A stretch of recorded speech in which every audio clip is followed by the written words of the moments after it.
ಆಕಾಶವಾಣಿ ವಾರ್ತೆಗಳು. ಓದುತ್ತಿರುವವರು ಪೂಜಾ ಪ್ರಸಾದ್. ಮುಖ್ಯಾಂಶಗಳು: ಬಿಕ್ಕಟ್ಟಿನ ಪರಿಸ್ಥಿತಿ ಎದುರಿಸಲು ಎಲ್ಲ ಭಾರತೀಯರು ಒಗ್ಗಟ್ಟಿನಿಂದ ಇರುವಂತೆ ಮನ್ ಕಿ ಬಾತ್ನ 132ನೇ ಆವೃತ್ತಿಯಲ್ಲಿ ಪ್ರಧಾನಿ ನರೇಂದ್ರ ಮೋದಿ ಕರೆ. ದೇಶದಲ್ಲಿ ಪೆಟ್ರೋಲ್ ಡೀಸೆಲ್ ದಾಸ್ತಾನು ಲಭ್ಯ. ಪ್ರತಿದಿನ 55 ಲಕ್ಷಕ್ಕೂ ಹೆಚ್ಚು ಎಲ್ಪಿಜಿ ಸಿಲಿಂಡರ್ಗಳ ವಿತರಣೆ ಕೇಂದ್ರ ಸರ್ಕಾರ. ಅಮೆರಿಕ ಅಧ್ಯಕ್ಷ ಡೊನಾಲ್ಡ್ ಟ್ರಂಪ್ ಅವರ ವಿದೇಶಾಂಗ ನೀತಿ ಖಂಡಿಸಿ ಅಮೆರಿಕ, ಯುರೋಪ್ನಾದ್ಯಂತ ಬೃಹತ್ ಪ್ರತಿಭಟನೆ. IPL T20 cricket. Kolkata night Riders ವಿರುದ್ಧ ಟಾಸ್ ಗೆದ್ದ ಮುಂಬೈ ಇಂಡಿಯನ್ಸ್ ಫೀಲ್ಡಿಂಗ್ ಆಯ್ಕೆ. ವಾರ್ತೆಗಳ ವಿವರ. ಪ್ರಧಾನಿ ನರೇಂದ್ರ ಮೋದಿ ಅವರಿಂದು ಆಕಾಶವಾಣಿ ಜನಪ್ರಿಯ ಮಾಸಿಕ ಕಾರ್ಯಕ್ರಮ ಮನ್ ಕಿ ಬಾತ್ನ 132ನೇ ಆವೃತ್ತಿಯಲ್ಲಿ ಸಮಸ್ತ ಭಾರತೀಯರನ್ನುದ್ದೇಶಿಸಿ ಮಾತನಾಡಿದರು. ಮಾರ್ಚ್ನ ಈ ತಿಂಗಳು ಜಾಗತಿಕ ಮಟ್ಟದಲ್ಲಿ ಅತೀವವಾದ ಪ್ರಕ್ಷುಬ್ಧತೆಯಿಂದ ಕೂಡಿದ ಕಾಲವಾಗಿದೆ. ಈ ಹಿಂದೆ ಇಡೀ ಜಗತ್ತು ಕೋವಿಡ್ನಿಂದಾಗಿ ದೀರ್ಘಕಾಲದವರೆಗೆ ಹಲವಾರು ಸಮಸ್ಯೆಗಳನ್ನು ಎದುರಿಸಿತ್ತು. ಕೊರೋನಾ ಬಿಕ್ಕಟ್ಟಿನಿಂದ ಹೊರಬಂದ ನಂತರ ಜಗತ್ತು ಹೊಸ ಚೈತನ್ಯದೊಂದಿಗೆ ಪ್ರಗತಿಯ ಹಾದಿಯಲ್ಲಿ ಮುನ್ನಡೆಯುವುದು ಎಂದು ನಿರೀಕ್ಷಿಸಲಾಗಿತ್ತು. ಆದರೆ ಪ್ರಪಂಚದ ವಿವಿಧ ಭಾಗಗಳಲ್ಲಿ ನಿರಂತರ ಯುದ್ಧ ಮತ್ತು ಸಂಘರ್ಷದ ಪರಿಸ್ಥಿತಿಗಳು ಉದ್ಭವಿಸುತ್ತಲೇ ಇವೆ ಎಂದು ಬೇಸರ ವ್ಯಕ್ತಪಡಿಸಿದರು. ಪ್ರಸ್ತುತ ಯುದ್ಧ ನಡೆಯುತ್ತಿರುವ ಪ್ರದೇಶವು ಭಾರತದ ಇಂಧನ ಅಗತ್ಯಗಳ ಪ್ರಮುಖ ಕೇಂದ್ರವಾಗಿದೆ. ಪರಿಣಾಮವಾಗಿ ಪ್ರಪಂಚದಾದ್ಯಂತ ಪೆಟ್ರೋಲ್ ಮತ್ತು ಡೀಸೆಲ್ಗೆ ಸಂಬಂಧಿಸಿದಂತೆ ಬಿಕ್ಕಟ್ಟಿನ ಪರಿಸ್ಥಿತಿ ಹೆಚ್ಚುತ್ತಿದೆ ಎಂದರು. ಭಾರತದ ಜಾಗತಿಕ ರಾಜತಾಂತ್ರಿಕ ಸಂಬಂಧಗಳು, ವಿವಿಧ ರಾಷ್ಟ್ರಗಳಿಂದ ನಾವು ಪಡೆಯುತ್ತಿರುವ ಸಹಕಾರ ಮತ್ತು ಕಳೆದ ದಶಕದಲ್ಲಿ ನಾವು ನಿರ್ಮಿಸಿರುವ ರಾಷ್ಟ್ರೀಯ ಸಾಮರ್ಥ್ಯದಿಂದಾಗಿ ಭಾರತ ಈ ಸಂದರ್ಭಗಳನ್ನು ಅತ್ಯಂತ ದಿಟ್ಟತನದಿಂದ ಎದುರಿಸುತ್ತಿದೆ ಎಂದು ಪ್ರಧಾನಿ ನರೇಂದ್ರ ಮೋದಿ ಹೇಳಿದರು. ನಿಸ್ಸಂದೇಹವಾಗಿ ಇದೊಂದು ಸವಾಲಿನ ಸಮಯ. ಎಲ್ಲ ದೇಶ ಬಾಂಧವರಲ್ಲಿ ಈ ಬಿಕ್ಕಟ್ಟನ್ನು ಜಯಿಸಲು ಒಗ್ಗಟ್ಟಿನಿಂದ ಜೊತೆಗೂಡಬೇಕಿದೆ. ಈ ವಿಷಯವನ್ನು ರಾಜಕೀಯಗೊಳಿಸಲು ಪ್ರಯತ್ನಿಸುತ್ತಿರುವವರು ಅದನ್ನು ನಿಲ್ಲಿಸಬೇಕು. ಈ ವಿಷಯವು ಈ ದೇಶದ 140 ಕೋಟಿ ನಾಗರಿಕರ ಹಿತಾಸಕ್ತಿಗಳಿಗೆ ಸಂಬಂಧಿಸಿದ್ದಾಗಿದೆ. ಇಂತಹ ಸಂದರ್ಭದಲ್ಲಿ ಸ್ವಾರ್ಥಪರ ರಾಜಕೀಯ ಸಲ್ಲದು. ಇಂತಹ ಸಮಯದಲ್ಲಿ ವದಂತಿಗಳನ್ನು ಹರಡುತ್ತಿರುವವರು ರಾಷ್ಟ್ರಕ್ಕೆ ಅಪಾರ ಹಾನಿಯನ್ನುಂಟು ಮಾಡುತ್ತಿದ್ದಾರೆ. ಎಲ್ಲ ನಾಗರಿಕರು ಜಾಗರೂಕರಾಗಿರಿ ಮತ್ತು ವದಂತಿಗಳಿಗೆ ಕಿವಿಗೊಡಬೇಡಿ ಎಂದು ಅವರು ಮನವಿ ಮಾಡಿದರು. ದೇಶದ ಅನೇಕ ಭಾಗಗಳಲ್ಲಿ ಬೇಸಿಗೆ ಈಗಾಗಲೇ ಆರಂಭವಾಗಿದೆ. ನೀರಿನ ಸಂರಕ್ಷಣೆಗೆ ನಮ್ಮ ಬದ್ಧತೆಯನ್ನು ನವೀಕರಿಸುವ ಸಮಯ ಬಂದಿದೆ. ಕಳೆದ 11 ವರ್ಷಗಳಲ್ಲಿ ಜಲ ಸಂರಕ್ಷಣಾ ಅಭಿಯಾನ ಸಾರ್ವಜನಿಕರಲ್ಲಿ ಗಮನಾರ್ಹ ಜಾಗೃತಿ ಮೂಡಿಸಿದೆ. ಈ ಅಭಿಯಾನದಡಿಯಲ್ಲಿ ದೇಶಾದ್ಯಂತ ಸುಮಾರು 50 ಲಕ್ಷ ಕೃತಕ ನೀರು ಕೊಯ್ಲು ರಚನೆಗಳನ್ನು ನಿರ್ಮಿಸಲಾಗಿದೆ ಎಂದು ಪ್ರಧಾನಿ ನರೇಂದ್ರ ಮೋದಿ ತಿಳಿಸಿದರು. ನೀರಿನ ಕೊರತೆ ಸಮಸ್ಯೆಯನ್ನು ಬಗೆಹರಿಸಲು ಹಳ್ಳಿಗಳಲ್ಲಿ ಸಮುದಾಯ ಮಟ್ಟದಲ್ಲಿ ಪ್ರಯತ್ನಗಳು ನಡೆಯುತ್ತಿರುವುದನ್ನು ನೋಡಿದಾಗ ಸಂತಸವೆನಿಸುತ್ತದೆ. ಕೆಲವೆಡೆ ಪ್ರಾಚೀನ ಕೆರೆಗಳನ್ನು ಸ್ವಚ್ಛಗೊಳಿಸುವ ಕೆಲಸ ನಡೆಯುತ್ತಿದ್ದರೆ, ಇನ್ನು ಕೆಲವೆಡೆ ಮಳೆಯ ನೀರನ್ನು ಸಂರಕ್ಷಿಸುವ ಪ್ರಯತ್ನಗಳನ್ನು ಕೈಗೊಳ್ಳಲಾಗುತ್ತಿದೆ ಎಂದರು. ಅಮೃತ್ ಸರೋವರ್ ಅಭಿಯಾನದ ಅಡಿಯಲ್ಲಿ ದೇಶಾದ್ಯಂತ ಸುಮಾರು 70,000 ಅಮೃತ್ ಸರೋವರಗಳನ್ನು ನಿರ್ಮಿಸಲಾಗಿದೆ. ಮಳೆಗಾಲ ಆರಂಭವಾಗುವ ಮುನ್ನ ಈ ಸರೋವರಗಳನ್ನು ಸ್ವಚ್ಛಗೊಳಿಸುವ ಕೆಲಸ ಆರಂಭವಾಗಿದೆ ಎಂದು ಅವರು ಹೇಳಿದರು. ಪ್ರಧಾನಮಂತ್ರಿ ನರೇಂದ್ರ ಮೋದಿ ಅವರು ಇಂದು ಕೇರಳಂನ ಪಾಲಕ್ಕಾಡ್ನ ಕೊಟ್ಟ ಮೈದಾನದಲ್ಲಿ ಸಾರ್ವಜನಿಕ ಸಭೆಯನ್ನು ಉದ್ದೇಶಿಸಿ ಮಾತನಾಡಿದರು. ಕೇರಳದ ಪ್ರಗತಿಗೆ ಕೇಂದ್ರ ಸರ್ಕಾರದಿಂದ ಅಭೂತಪೂರ್ವ ಬೆಂಬಲ ನೀಡಲಾಗಿದೆ ಎಂದ ಪ್ರಧಾನಿಯವರು ಪಾಲಕ್ಕಾಡ್ನಲ್ಲಿ ಕೈಗೊಳ್ಳಲಾದ ಪ್ರಮುಖ ಅಭಿವೃದ್ಧಿ ಯೋಜನೆಗಳ ಬಗ್ಗೆಯೂ ಪ್ರಸ್ತಾಪಿಸಿದರು. ಇದಕ್ಕೂ ಮುನ್ನ ಮಿಷನ್ ಸ್ಕೂಲ್ ಜಂಕ್ಷನ್ನಿಂದ ಎಸ್ಬಿಐ ಜಂಕ್ಷನ್ವರೆಗೆ ಅವರು ರೋಡ್ ಶೋ ನಡೆಸಿದರು. ತಮ್ಮ ವಾಹನದಿಂದಲೇ ಬೆಂಬಲಿಗರತ್ತ ಕೈಬೀಸಿ ಅಭಿನಂದನೆ ಸಲ್ಲಿಸಿದರು.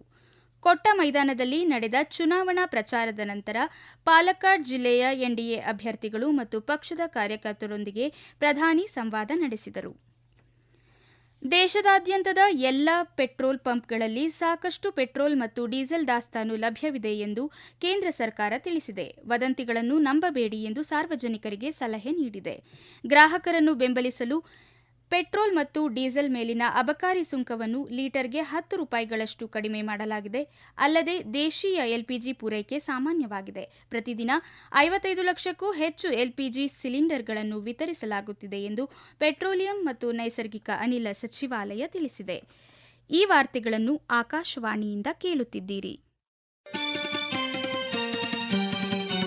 ನಮ್ಮ ಎಲ್ಲಾ ರಾಷ್ಟ್ರೀಯ ವಾರ್ತೆಗಳು ಹಾಗೂ ಪ್ರದೇಶ ಸಮಾಚಾರ ಈಗ ಆಕಾಶವಾಣಿ ನ್ಯೂಸ್ ಕನ್ನಡ ಯೂಟ್ಯೂಬ್ ಚಾನೆಲ್ನಲ್ಲಿ ಲಭ್ಯ. ನಮ್ಮ ಎಕ್ಸ್ ಖಾತೆ ಮತ್ತು ಇನ್ಸ್ಟಾಗ್ರಾಂ ಖಾತೆ ಆಕಾಶವಾಣಿ ನ್ಯೂಸ್ ಕನ್ನಡ. ಹೆಚ್ಚಿನ ಮಾಹಿತಿಗಾಗಿ ನಮ್ಮ ಫೇಸ್ಬುಕ್ ಖಾತೆ ಆಕಾಶವಾಣಿ ವಾರ್ತೆ ಕನ್ನಡವನ್ನು ಅನುಸರಿಸಿ. ಮಾಹಿತಿಯ ಹೂರಣ ವಾರದ ಕಾರ್ಯಕ್ರಮ ಪ್ರಚಲಿತ ವಿದ್ಯಮಾನ ಪ್ರತಿ ಬುಧವಾರ 9:15ಕ್ಕೆ. ಅಮೆರಿಕ ಅಧ್ಯಕ್ಷ ಡೊನಾಲ್ಡ್ ಟ್ರಂಪ್ ಅವರ ವಲಸೆ ಮತ್ತು ವಿದೇಶಾಂಗ ನೀತಿಯನ್ನು ಖಂಡಿಸಿ ಅಮೆರಿಕ ಮತ್ತು ಯುರೋಪ್ನಾದ್ಯಂತ ಲಕ್ಷಾಂತರ ಜನರು ನಗರಗಳಲ್ಲಿ ಜಮಾಯಿಸಿ ಬೃಹತ್ ಪ್ರತಿಭಟನೆ ನಡೆಸಿದರು.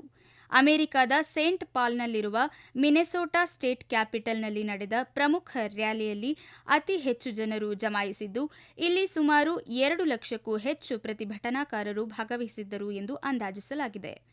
ಪ್ರತಿಭಟನಾಕಾರರು ಮೆರವಣಿಗೆ ನಡೆಸಿ ಘೋಷಣೆಗಳನ್ನು ಕೂಗುತ್ತಾ ಟ್ರಂಪ್ ಆಡಳಿತದ ವಿರುದ್ಧ, ವಿಶೇಷವಾಗಿ ವಲಸೆ ಜಾರಿ ಕ್ರಮಗಳು ಮತ್ತು ಇರಾನ್ ಸಂಘರ್ಷದಲ್ಲಿ ಅಮೆರಿಕ ಭಾಗಿಯಾಗಿರುವುದನ್ನು ಖಂಡಿಸಿದರು.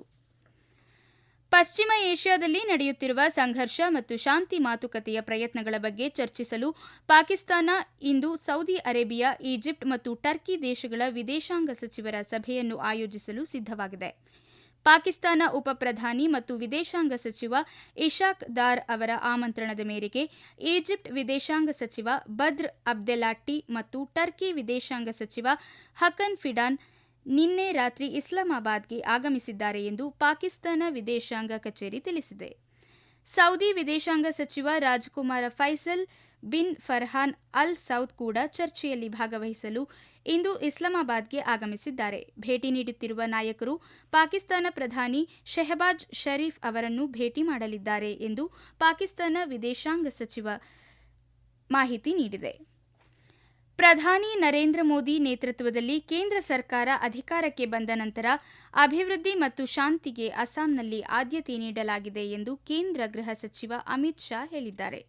ಅಸ್ಸಾಂ ವಿಧಾನಸಭೆಯ ಚುನಾವಣೆಯ ಹಿನ್ನೆಲೆಯಲ್ಲಿ ನಲ್ಬರಿಯಲ್ಲಿಂದು ಸಾರ್ವಜನಿಕ ಸಮಾವೇಶದಲ್ಲಿ ಪಾಲ್ಗೊಂಡು ಮಾತನಾಡಿದ ಅವರು, ಕಳೆದ 10 ವರ್ಷಗಳಲ್ಲಿ ಬೋಡೋ ಶಾಂತಿ ಒಪ್ಪಂದ, ಕರ್ಬಿ ಒಪ್ಪಂದ ಸೇರಿದಂತೆ ವಿವಿಧ ಒಪ್ಪಂದಗಳನ್ನು ಅನುಷ್ಠಾನಕ್ಕೆ ತರುವ ಮೂಲಕ ಶಾಂತಿ ಕಾಪಾಡಲು ಆದ್ಯತೆ ನೀಡಲಾಗಿದೆ ಎಂದರು. ಅಸ್ಸಾಂನಲ್ಲಿ ಒಳನುಸುಳುಕೋರರ ತಡೆಗೆ ಅಗತ್ಯ ಕ್ರಮ ಕೈಗೊಳ್ಳಲಾಗಿದೆ. ಇನ್ನು ರಾಜ್ಯದಲ್ಲಿರುವ ಒಳನುಸುಳುಕೋರರನ್ನು ಹೊರಹಾಕಲು ಕ್ರಮ ಕೈಗೊಳ್ಳಲಾಗುತ್ತಿದೆ. ಜೊತೆಗೆ ಅಸ್ಸಾಂನ ಅಭಿವೃದ್ಧಿಗೂ ಕೇಂದ್ರ ಸರ್ಕಾರ ಶ್ರಮಿಸುತ್ತಿದೆ ಎಂದು ಸಚಿವ ಅಮಿತ್ ಶಾ ಹೇಳಿದರು. ತಮಿಳು ನಟ ಮತ್ತು ರಾಜಕಾರಣಿ ವಿಜಯ್ ಸ್ಥಾಪಿಸಿರುವ ತಮಿಳಗ ವೆಟ್ರಿ ಕಾಳಗಂ ಟಿವಿಕೆ ಪಕ್ಷ ಅಭ್ಯರ್ಥಿಗಳ ಮೊದಲ ಪಟ್ಟಿಯನ್ನು ಇಂದು ಬಿಡುಗಡೆ ಮಾಡಿದೆ. ವಿಜಯ್ ಅವರು ಪೆರಂಬೂರು ಮತ್ತು ತಿರುಚಿ ಪೂರ್ವ 2 ವಿಧಾನಸಭಾ ಕ್ಷೇತ್ರಗಳಿಂದ ಕಣಕ್ಕಿಳಿಯಲಿದ್ದಾರೆ. ಇತ್ತೀಚೆಗೆ ಎಐಡಿಎಂಕೆ ಪಕ್ಷದ ಮಾಜಿ ಹಿರಿಯ ನಾಯಕ ಸೆಂಗೊಟ್ಟಯ್ಯನ್ ಮತ್ತು ಜೆಸಿಡಿ ಪ್ರಭಾಕರ್ ಟಿವಿಕೆ ಪಕ್ಷಕ್ಕೆ ಸೇರ್ಪಡೆಯಾಗಿದ್ದಾರೆ.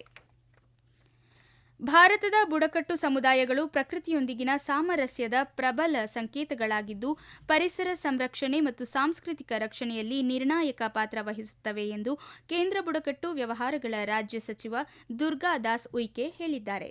ನವದೆಹಲಿಯಲ್ಲಿ ಇಂದು ನಡೆದ ಭಾರತ ಬುಡಕಟ್ಟು ಉತ್ಸವ 2026 ಉದ್ದೇಶಿಸಿ ಮಾತನಾಡಿದ ಸಚಿವರು, ಬುಡಕಟ್ಟು ಸಮುದಾಯಗಳು ಶತಮಾನಗಳಿಂದ ಅರಣ್ಯ, ನೀರು, ಭೂಮಿ ಮತ್ತು ಜೀವ ವೈವಿಧ್ಯದೊಂದಿಗೆ ಸಮತೋಲನದಿಂದ ಬದುಕುತ್ತಿವೆ.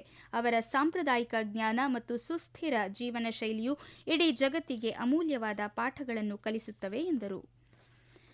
ಮುಂಬೈನ ವಾಂಖೆಡೆ ಕ್ರೀಡಾಂಗಣದಲ್ಲಿಂದು ನಡೆಯುತ್ತಿರುವ Indian Premier League IPL T20 cricket ಪಂದ್ಯದಲ್ಲಿ ಮುಂಬೈ ಇಂಡಿಯನ್ಸ್ ಮತ್ತು ಕೋಲ್ಕತಾ ನೈಟ್ ರೈಡರ್ಸ್ ತಂಡಗಳು ಮುಖಾಮುಖಿಯಾಗಿವೆ. ಟಾಸ್ ಗೆದ್ದ ಮುಂಬೈ ಇಂಡಿಯನ್ಸ್ ಫೀಲ್ಡಿಂಗ್ ಆಯ್ಕೆ ಮಾಡಿಕೊಂಡಿದೆ. ಮಂಗೋಲಿಯಾದ ಉಲಾನಾ ಬಾಟರ್ನಲ್ಲಿ ನಾಳೆಯಿಂದ ಆರಂಭವಾಗಲಿರುವ ಏಷ್ಯನ್ ಚಾಂಪಿಯನ್ಶಿಪ್ನಲ್ಲಿ ಭಾರತದ ಬಾಕ್ಸರ್ಗಳು ತಮ್ಮ ಅಭಿಯಾನ ಆರಂಭಿಸಲಿದ್ದಾರೆ. ಭಾರತೀಯ ಬಾಕ್ಸಿಂಗ್ ಫೆಡರೇಷನ್ನ ಆಯ್ಕೆ ನೀತಿಯ ಪ್ರಕಾರ ಈ ಚಾಂಪಿಯನ್ಶಿಪ್ನಲ್ಲಿ ಫೈನಲ್ ತಲುಪುವವರು ಕಾಮನ್ವೆಲ್ತ್ ಗೇಮ್ಸ್ ಮತ್ತು ಏಷ್ಯನ್ ಗೇಮ್ಸ್ಗೆ ನೇರ ಅರ್ಹತೆ ಪಡೆಯುವುದರಿಂದ ಈ ಪಂದ್ಯಾವಳಿಯು ಹೆಚ್ಚಿನ ಪ್ರಾಮುಖ್ಯತೆ ಪಡೆಯುತ್ತದೆ. ಕೊನೆಯಲ್ಲಿ ಮತ್ತೊಮ್ಮೆ ಮುಖ್ಯಾಂಶಗಳು. ಬಿಕ್ಕಟ್ಟಿನ ಪರಿಸ್ಥಿತಿ ಎದುರಿಸಲು ಎಲ್ಲ ಭಾರತೀಯರು ಒಗ್ಗಟ್ಟಿನಿಂದ ಇರುವಂತೆ ಮನ್ ಕಿ ಬಾತ್ನ 132ನೇ ಆವೃತ್ತಿಯಲ್ಲಿ ಪ್ರಧಾನಿ ನರೇಂದ್ರ ಮೋದಿ ಕರೆ. ದೇಶದಲ್ಲಿ ಪೆಟ್ರೋಲ್, ಡೀಸೆಲ್ ದಾಸ್ತಾನು ಲಭ್ಯ. ಪ್ರತಿದಿನ 55 ಲಕ್ಷಕ್ಕೂ ಹೆಚ್ಚು ಎಲ್ಪಿಜಿ ಸಿಲಿಂಡರ್ಗಳ ವಿತರಣೆ. ಕೇಂದ್ರ ಸರ್ಕಾರ. ಅಮೆರಿಕ ಅಧ್ಯಕ್ಷ ಡೊನಾಲ್ಡ್ ಟ್ರಂಪ್ ಅವರ ವಿದೇಶಾಂಗ ನೀತಿ ಖಂಡಿಸಿ ಅಮೆರಿಕ, ಯುರೋಪ್ನಾದ್ಯಂತ ಬೃಹತ್ ಪ್ರತಿಭಟನೆ.